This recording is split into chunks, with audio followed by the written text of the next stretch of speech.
Halo teman-teman, Assalamualaikum warahmatullahi wabarakatuh. Gimana nih kabar teman-teman semua? Pasti dalam keadaan bahagia. Kembali lagi dengan kami, Yuniawan Selo Aji Course. Nah, untuk kalian yang baru singgah di channel ini, boleh banget untuk subscribe dan share ke teman-teman yang lainnya ya. Untuk kali ini, kita akan membahas tentang kimia di sekitar kita. Wah, kok bisa sih Kak kimia di sekitar kita? Makanya, mari kita bahas. Oke, jadi yang pertama kita akan membahas tentang peran ilmu kimia. Kak, sebelumnya apa sih ilmu kimia itu? Oke, aku jelasin. Jadi ilmu kimia itu merupakan bagian dari ilmu pengetahuan alam yang mempelajari struktur dan sifat materi atau zat, perubahan materi atau zat, dan energi yang menyertai perubahan tersebut. Nah, dari definisinya ini udah jelas kan ya, kalau ilmu kimia itu emang benar-benar di sekitar kita. Karena apapun benda yang ada di sekitar kita itu, kita bakal mempelajari strukturnya, sifatnya, perubahan materinya, energi yang menyertai perubahan tersebut itu di ilmu kimia ini. Makanya kenapa disebut kimia di sekitar kita. Nah, dengan pengetahuan tersebut, ahli kimia dapat meneliti struktur, sifat, dan cara mensintesis berbagai zat termasuk struktur protein pada virus. Virus aja itu bisa diteliti dengan ilmu kimia ini. Nah, ada beberapa bidang dalam peran ilmu kimia. Yang pertama yaitu kedokteran dan farmasi. Nah, di sini itu peran ilmu kimia ada banyak. Salah satunya yaitu menemukan vaksin, menemukan struktur kimia virus, menemukan mekanisme reaksi kimia dalam tubuh. Sebenarnya mungkin masih banyak ya, tapi aku cuma nyebutin beberapa. Nah, untuk bidang yang berikutnya yaitu energi dan lingkungan. Nah, peran ilmu kimia di sini kita itu membahas tentang sumber energi terbarukan. Di zaman sekarang ini itu udah nipis ya sumber energi yang tidak terbarukan kayak mungkin batu bara, mungkin minyak bumi. Nah, kita itu perlu banget sumber energi yang terbarukan. Makanya kita butuh ilmu kimia ini untuk meneliti sumber energi terbarukan itu, kayak biosolar, baterai, dan sel surya. Bidang yang ketiga yaitu ada dalam bidang industri. Jadi peran ilmu kimia di sini ada dalam teknologi material sama proses industrinya. Jadi untuk teknologi materialnya kita ada penemuan baterai litium, ion, dan serat optik. Kemudian dalam proses industrinya, ilmu kimia itu berperan dalam penemuan katalisator sama pengolahan limbah industri ramah lingkungan. Untuk bidang yang berikutnya yaitu pertanian dan pangan, ilmu kimia di sini berperan dalam teknologi pangan yaitu penemuan bahan pengawet makanan, terus penemuan bahan aditif makanan sama pengolahan hasil limbah pertanian.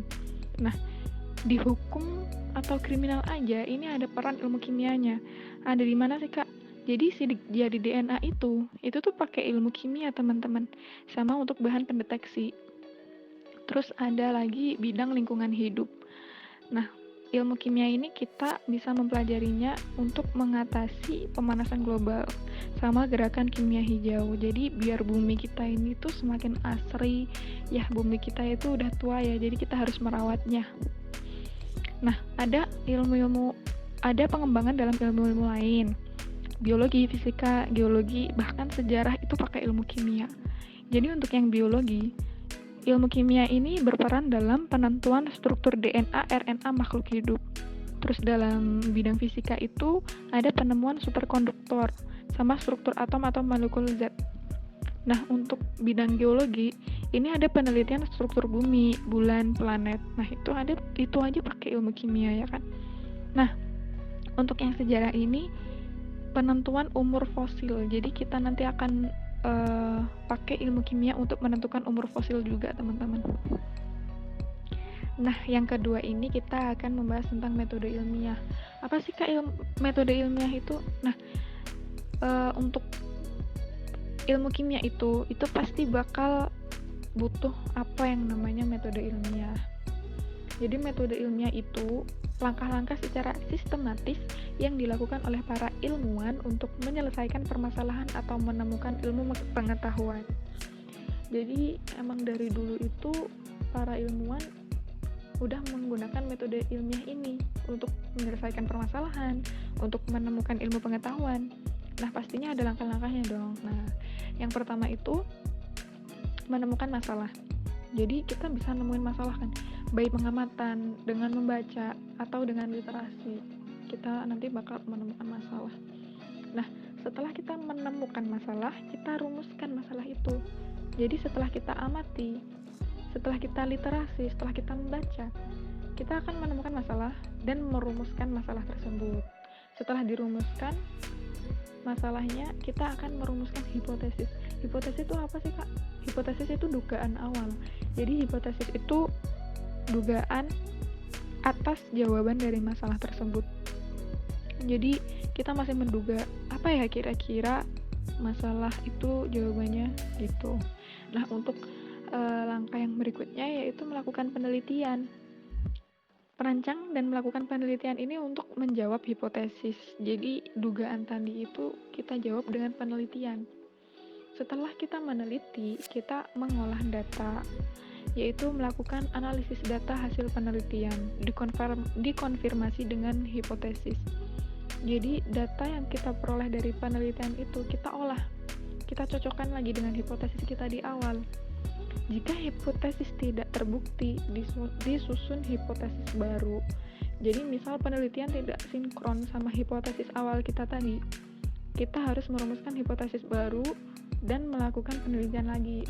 Begitu seterusnya hingga nanti hipotesis dengan penelitiannya, dengan analisis penelitiannya itu sama. Setelah sama, nanti kita membuat laporan publikasi dengan menulis laporan dan mempublikasikannya pada jurnal, media, atau seminar. Jadi gitu teman-teman proses metode ilmiah itu. Oke, jadi untuk pembahasan kita di kimia di sekitar kita ini, aku cukupkan dulu sampai sini dulu ya teman-teman. Kalian kalau mau tanya, boleh banget drop di komentar. Nah, jangan lupa bahagia dan subscribe channel ini. Wassalamualaikum warahmatullahi wabarakatuh.